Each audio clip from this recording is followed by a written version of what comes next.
Селям алейкум, урметли телесерджелер. В эти прекрасные выходные я снова рада вас приветствовать на гостеприимной кухне Софрака Буйрнус. Сегодня у нас в гостях спортсмен, двукратный призер мира по борьбе на поясах Изет Кадыров.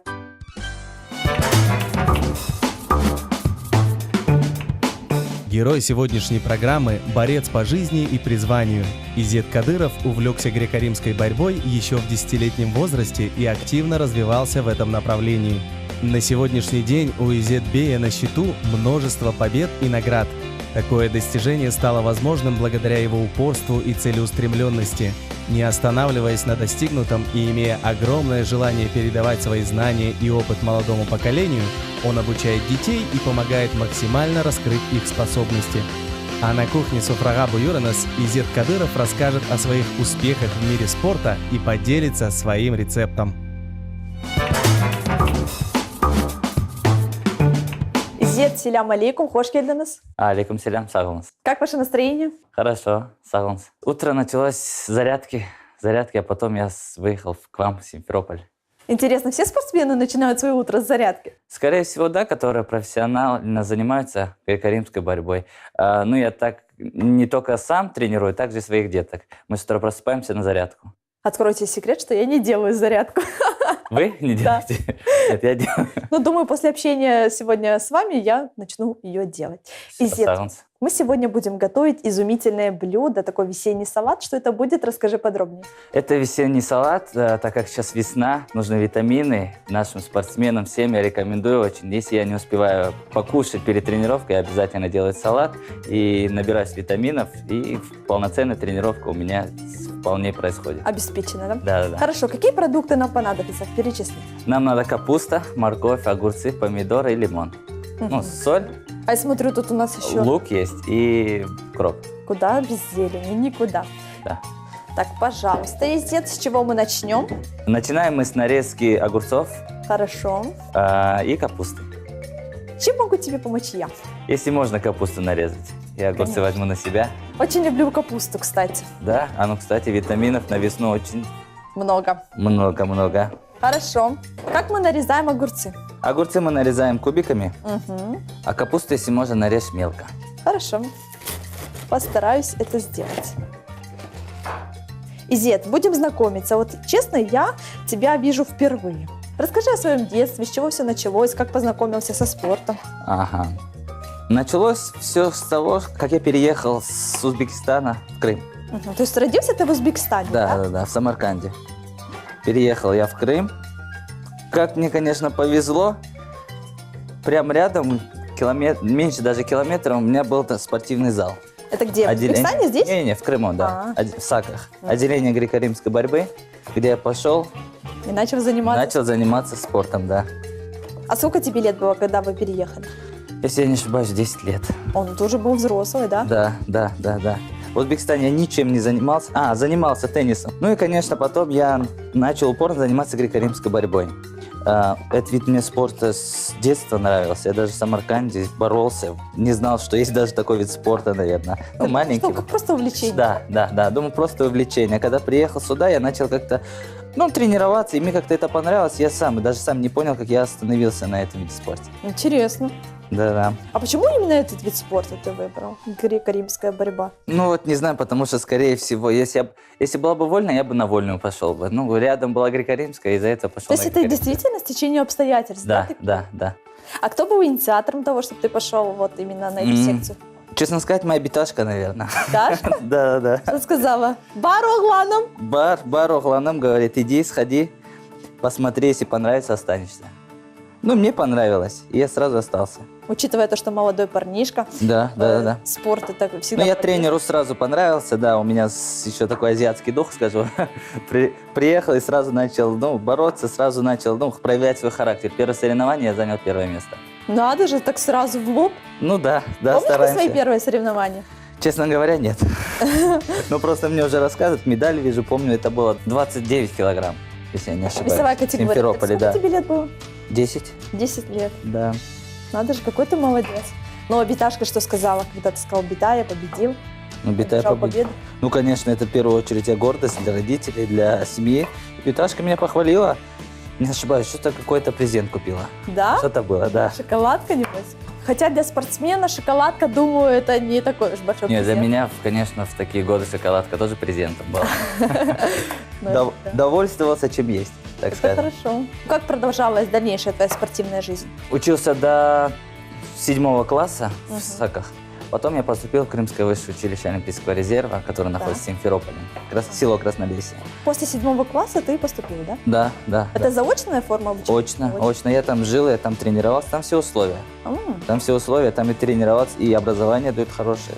Так что там я учился. А предметы, которые в школе, там тоже проходят? Все то же самое, да. Интересно. Конечно, только мне радовало это то, что 4 урока в день было. Ну, не как по 6-7 Нет, уроков, нет, да? нет, да, уклон был на спорт. Здорово.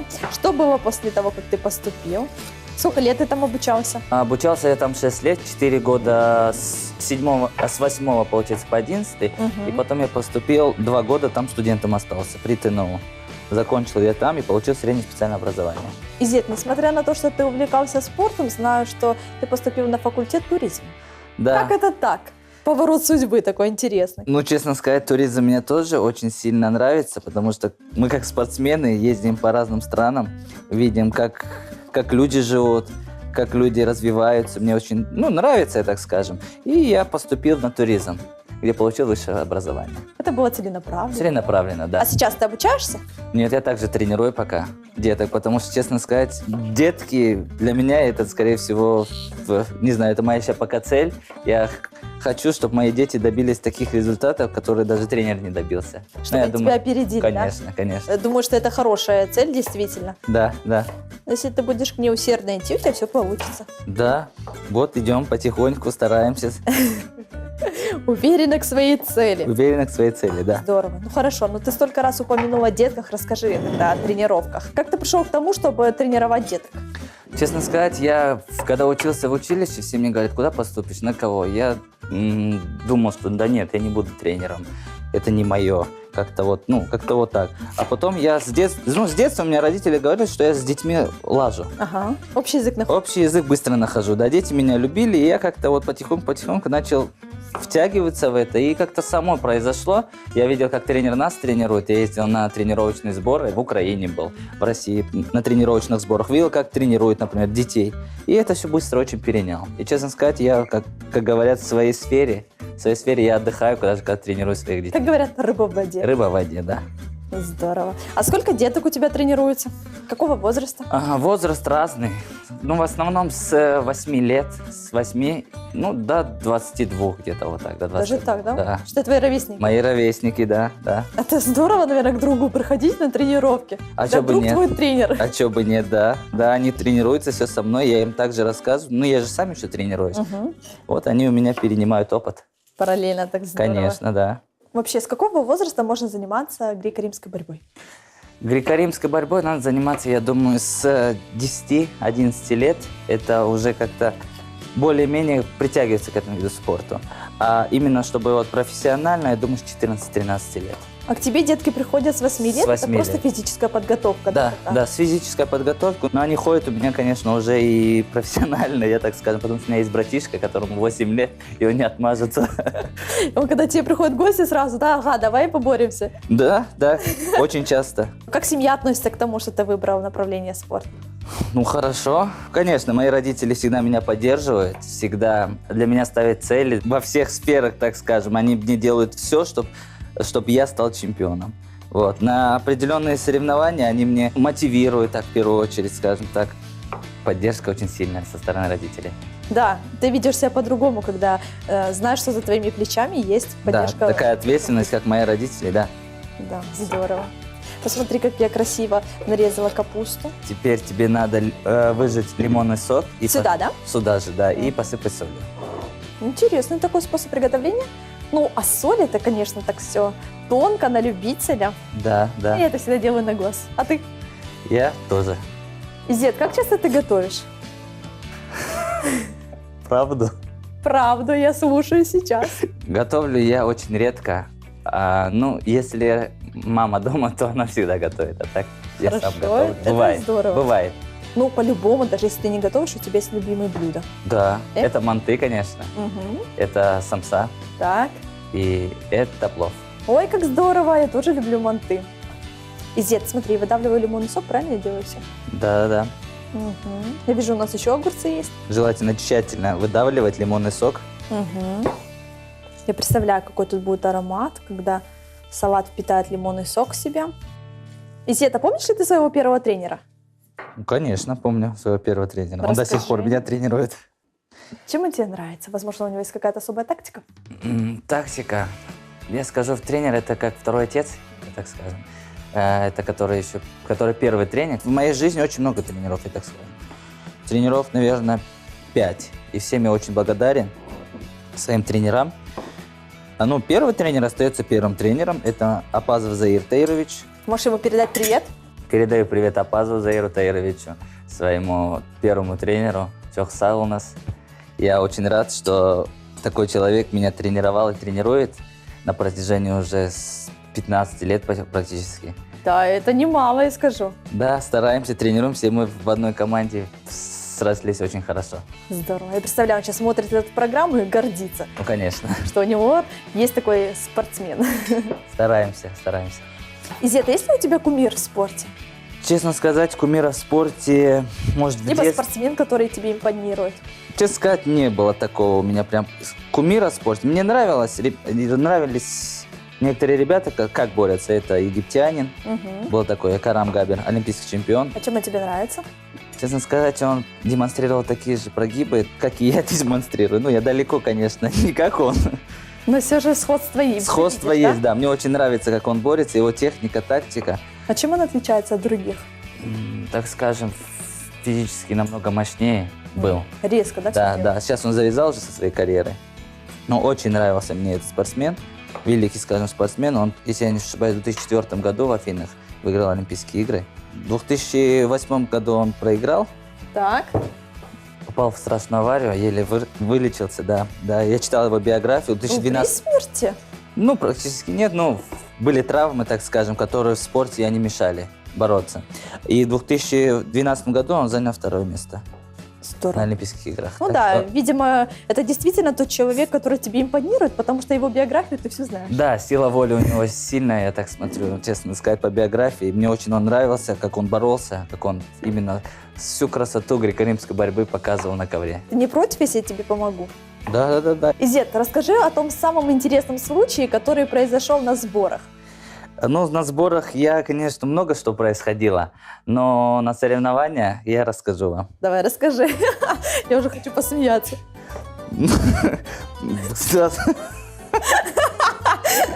Это, конечно, было серьезно. Ой. Я поехал на соревнования в Турцию. Вау. Город, если не ошибаюсь, Кахатай. Ага. Поехали на соревнования, Кубок мира по турецкой борьбе. Представляли Крым. Мы начали там бороться в часов 3 где-то, к вечеру. Мгм. 3-4. Закончил я бороться в 5 часов ночи. Мы там боролись на футбольном поле. Это именно турецкий вид спорта, национальный, как у нас куреш. А у турков называется абагуреш. А то же самое, только разные названия, да? Нет. Там борьба не в захвате, там борьба больше идет как вольная борьба, только в куртках. М. Вот. В куртках? В куртках, да. Специальные куртки кожаные, да. Как грузинская национальная борьба, называется джидаоба. Я так далека от этого. Ну, мы вернемся еще к этому, ты расскажешь подробнее. Я боролся в 90 килограмм, отборолся я 6 схваток, занял 3 место. Вот так получилось, что у них, организация, я скажу, не на очень хорошем уровне была. И сделали 2 награждения. Короче, вы ничего не поняли, дальше расскажу. Я думаю, самый сок чуть позже. Сейчас. У тебя просто украли медаль? Нет, на пьедестал вышли, а я отвлекся. Боролся я в 90 килограмм в Хатае на чемпионате мира. Отборолся. С нашей команды поехало человек 10, я один. С Крыма, да? Да, с Крыма. Я один, который пробился в 3. Угу. И в тот момент, когда я выиграл за 3 место, я чуть отошел за кулисами, разговаривал с друзьями турками, которым мы встречались на чемпионате мира. Так. Общались, есть, да? знакомые, конечно, есть знакомые в Турции тоже. И пока мы общались там, я выиграл за 3 место афганца с Афганистана. И так получилось, что за третье место каким-то образом вышел он, а не я, и забрал мою медаль. Медаль, грамоту и монеты золотые. Да, вот так. Какая у тебя реакция была? Я вышел, а этого афганца уже нет. Мы позвонили там уже тренера позвонили этому афганцу, начали звонить и так далее. Ну, не знаю, честно говоря, некрасиво поступил этот человек. Но это не заслуженно его награда? Не заслуженно, нет. Рассказывал, что он выиграл, а везде в списках был я, числился. Ну, я уже готовился, мне там уже крымско-татарский флаг подготовили. Вот. Хайтарму? Ну, хайтарму нет, конечно, татарский флаг, так как на таких соревнованиях с Крыма я занял 3 место. Ну и вот так я подхожу на пьедестал, а смотрю, мой вес уже наградили. И я думаю, что такое. Это уже 3 или 4 ночи было. Мы боролись там до ночи, потому что там очень жарко, очень печет. Мы боремся на улице, прямо на траве. Вот такой специфический вид спорта, так скажем. Такая интересная история, Изет, я просто в шоке. Можно я тоже буду выходить и забирать награды, ключи от автомобиля? Ну, ключи автомобиля, да, можно, но, наверное, далеко не уедете, не уедете. Изет, огурцы я уже нарезала. И ты больше не пересекался, да, с этим спортсменом? С этим спортсменом я больше не пересекался, но этого спортсмена въезд в Турцию запретили. Почему? Как я слышал, в связи с этими событиями, да. Очень, на серьезном уровне этот вопрос решили, да. Монету мне возвратили. Эта монета, кстати, очень такая, долларов 300, по-моему, она стоит. В Турции, получается, когда мужчина девушку забирает в никях, девушка, получается, просит, как говорится, калым, никях, Так. просит махар в количестве 10 таких монет. Вау, у тебя была одна монетка, да? Да, одна монета. Еще 9? Еще бы 9, я бы турчанку забрал. Это в Победить? таких соревнованиях нужно было одержать победу, да, чтобы еще... Ну, так скажем, наверное, в 5, я думаю. В 5, если я бы постоянно 3 был, то 10 раз. Такая интересная история. Ситуация была очень интересная. Приехал я в гостиницу в 5 утра. Проснулся я где-то в 6-7, спал час-два и пошел в бассейн купаться. Мне было вообще на все.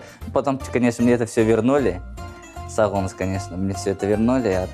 Так. Тебе было смешно тогда или ты был таких Не смешно. непонятных? Мне было в такой непонятке, что я боролся, просто так. Честно сказать, я уже... Если то, зачем ты сюда приехал, у тебя забрали, да? Да, забрали, я больше смеялся, наверное. Я думаю, вернется, потому что это... Главное, что ты знаешь, что ты одержал победу. Да, а это да, просто да. символично. Так. Главное, мой тренер меня хвалил, похвалил. Это... Посмеялся. Конечно, посмеялся, что я профукал медаль.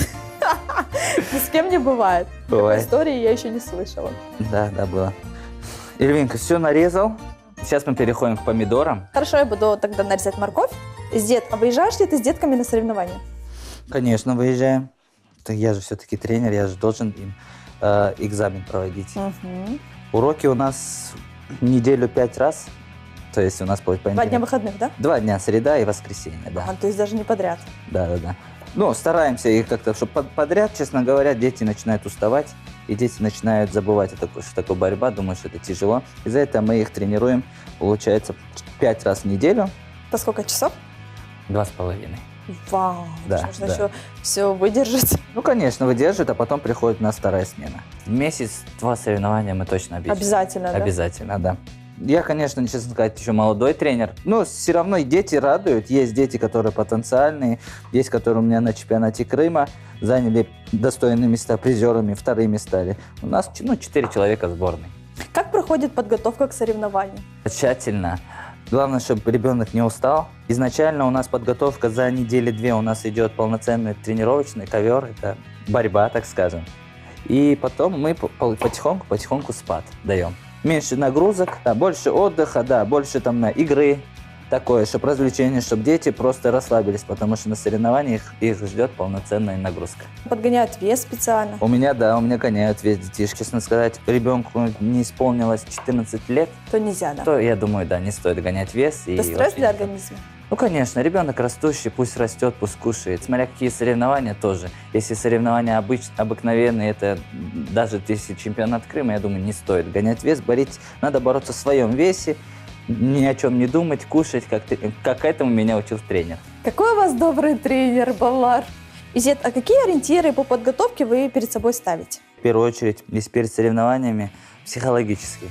Мне надо тактику выбрать и как я буду подходить, к соревнованиям. То есть это банные процедуры в первую очередь, чтобы мышцы пришли в тонус, чтобы психологически я был разгруз. полный.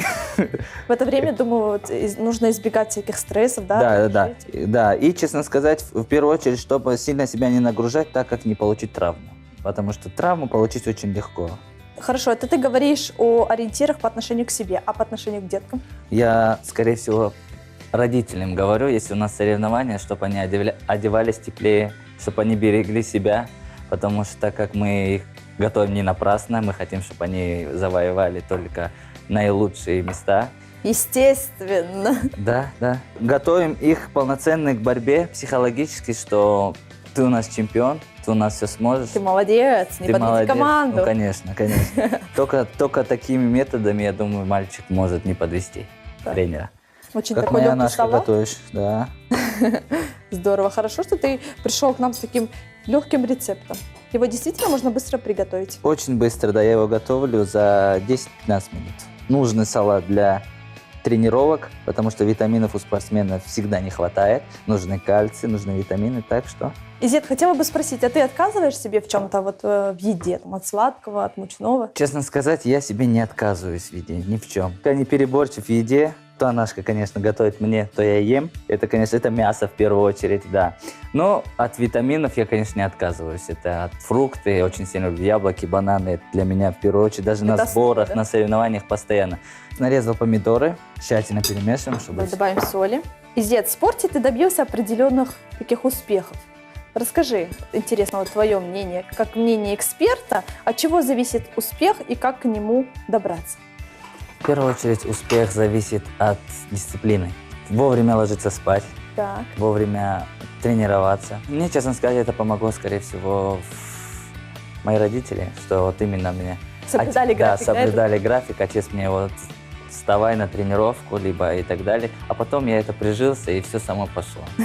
Я еще как рыба в воде в своей сфере, честно сказать, и в тренерской деятельности. Так, если мальчик не дисциплинированный, то даже на тренировку, если он приходит в неделю 1-2 раза, то есть о результате слышать не о чем. В первую очередь, скорее всего, еще слушать тренера, потому что в борьбе это играет роль немаловажную, это техника. Если ты не знаешь техника, одной физической силы тебе не победить соперника. То есть 50 на 50, да, там уже идет? Да, в нашей борьбе 50 на 50, скорее всего. А от настроя зависит что-то? Ну, конечно, настрой. Этот настрой зависит перед соревнованием. Если в домашних условиях настрой, я думаю, мотивация нужна на тренировку. Настрой не нужен, настрой нужен перед А соревнованием. мотивация исходит из тренера? Конечно, только от тренера мотивация, потому что родители, есть некоторые родители отдают своих детей, ну и думают, ну, ходят как на кружок. Но мы стараемся правильно, чтобы они вот именно, если они Втянуть, выбрали, да? втянуть, выбрали этот спорт, чтобы они остались, чтобы достигли результата. А родители интересуются успехами? Очень, конечно. Конечно, они приходят к нам в зал, смотрят. Болеют, да? Ну, очень болеют, да. Смотрят, как ребенок растет, смотрят, как они там в зеркале свои мышцы там смотрят. Им все это рассказывают. Как раз таки возраст, да, Очень такой? приятно, да, слушать от родителей, от них, что вот как они горятся, как ребенок растет, как ребенок, Стремится. да. Ну и тогда ты чувствуешь, что все твои труды проходят не зря. Конечно, да. Думаешь, что, иншаллах, ребенок что-то достиг. И порадует тебя своими результатами. Конечно, да. Элина, нам надо сейчас нарезать лук. Изет, на твой взгляд, насколько популярен этот вид спорта в Крыму, греко-римская борьба? Я вам скажу, на этом полуострове есть очень такие знаменитые борцы, как Рустем Абдуллаевич Казаков. Хоть он все начинал и с Узбекистана. Двукратный чемпион мира, да? Да, двукратный чемпион мира, олимпийский чемпион в Мюнхене в 1972 году. Это, кстати, это мой тренер, один из тренеров моих. Очень сильный такой тренер. Очень тренер, да, я ему очень сильно благодарен. С 8 класса по 11 класс он меня тренировал. Да, стараемся быть похожи, как Рустем Абдуллаевич Казаков. Да. Благодаря ему, конечно, и развит очень сильно наш национальный вид спорта куреш. Благодаря таким людям, как Руслан Исмаилович, да, которые именно сделали вклад в этот вид спорта, в национальную борьбу куреш. Поддерживай, да? Поддерживаю, да, я очень это, конечно, приветствую. Надо наших детей, чтобы они чтили нашу культуру и наш национальный именно, все национальный вид спорта. Раз мы затронули куреш, Изет, я знаю, что ты дважды одержал победу. Ключи от автомобиля, это все прекрасно. Я присутствовала на данных соревнованиях. Какие впечатления у тебя были? Ты ожидал? Я, конечно, был настроен только на первое место, а результат за Всевышним. Первый раз, когда я выиграл, были ощущения прям просто. Для меня был это какой-то шок, я выиграл машину. А вот второй раз это уже как будто вот так Обыденно, надо. да? Так и надо, должно быть. так должно быть. Вот это настрой. Да. И вот готовимся мы на третью. Кстати, в октябре, по-моему, будет. Ты готовишься или еще рано? Нет, почему рано? Я всегда готовлюсь, держу свою форму, всегда мы боремся. Помимо этих соревнований еще есть соревнования. Я борюсь по греко-римской борьбе. Ну и по курешу у нас есть соревнования, которые и в Патории, например, очень часто проводят. Очень динамичная борьба, много бросков, очень красивая.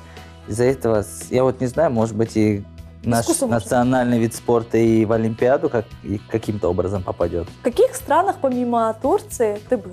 В Туркмении был на чемпионате мира. Поехал туда, я удивился, как там все красиво, как там все сделано для себя, я так скажу. Попасть туда, в Туркмению, очень тяжело. Там визу просто так не дают. И приехал туда, там все так красиво, все из мрамора, все, очень чистый город. Но, честно сказать, людей там что-то очень мало было. Мы были очень удивлены, нас встретила крымско-татарская там делегация. И нас очень хорошо встретили, пригласили к себе. Вот, честно говоря, я очень был рад, что наши татары там тоже живут. Мы вот в Питере на чемпионате России, когда мы боролись, то же самое. Мы боремся, и во время борьбы приезжает татарская делегация, которая живет в Санкт-Петербурге. Приезжают с татарскими флагами, болеют за нас. Так приятно, да? Очень. Тогда мы очень хороший результат, кстати, показали. У нас 3 или 4 первых места только на чемпионате России было по поясам. Изет, какие у тебя цели на спорт? Скорее всего, чтобы моя карьера, так как в Куреше, в греко-римской борьбе, она не останавливалась, потому что я еще не в том возрасте, чтобы покидать Так. вид спорта. Ну и, конечно, я очень сильно хочу увидеть, чтобы мои дети добивались хороших результатов, добивались тех вершин, чего я достиг, хотя бы. И уже будем работать над тем, чтобы они шли и мои успехи перебивали. У тебя все получится, я думаю. Есть ли у тебя хобби помимо спорта? Да, есть. Я очень люблю путешествовать по Крыму. Крым у нас очень красивый. Очень часто бывает в Айпетре ездим, на лошадях катаемся. Ну и там, конечно, мы шашлык кушаем, мясо. Без этого никак. С друзьями, в компании тех, с кем мне очень весело и приятно. Эльвина, сейчас теперь надо нам соединить наш салат. Хорошо. Изет, в чем сила спортсмена? Слышал такие слова великого спортсмена Буайсара Хамидовича Сайтиева. Сила внутри, она в умении сразиться и победить. Она в умении управлять соперниками и управлять собой. Сила звучит только в том, кто победил себя, кто достоин терпеть боль и держаться за пределами человеческих возможностей. Так становятся чемпионами, так ходят в историю, так остаются в ней. И я вот, не поверите, я до сих пор помню его слова. Эльвина, наш салат готов, теперь мы переходим к презентации. Хорошо. Я думаю, он будет очень вкусный. Так, Да, знаешь, вот такой салат можно готовить, когда куда-то выезжаешь на пикник, шашлыками, с друзьями. Да, в самый раз. для шашлыка это самое оно. Идеально. Изет, наша программа подходит к концу.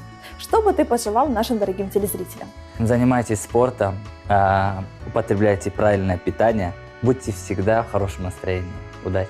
Коротко, ясно. Чухсалова Изет, что пришел к нам в гости. Сегодня время пролетело просто незаметно. Сагумас вам, что уделили чуток внимания на спортсменов. Мы всегда рады тебя видеть. Сагумас. Дорогие телезрители, пусть этот день вас радует новыми открытиями. Ешьте правильную еду, занимайтесь спортом, и тогда вы будете здоровы. Это была программа «Софрага Буйрнус», а что сон Коршкенди.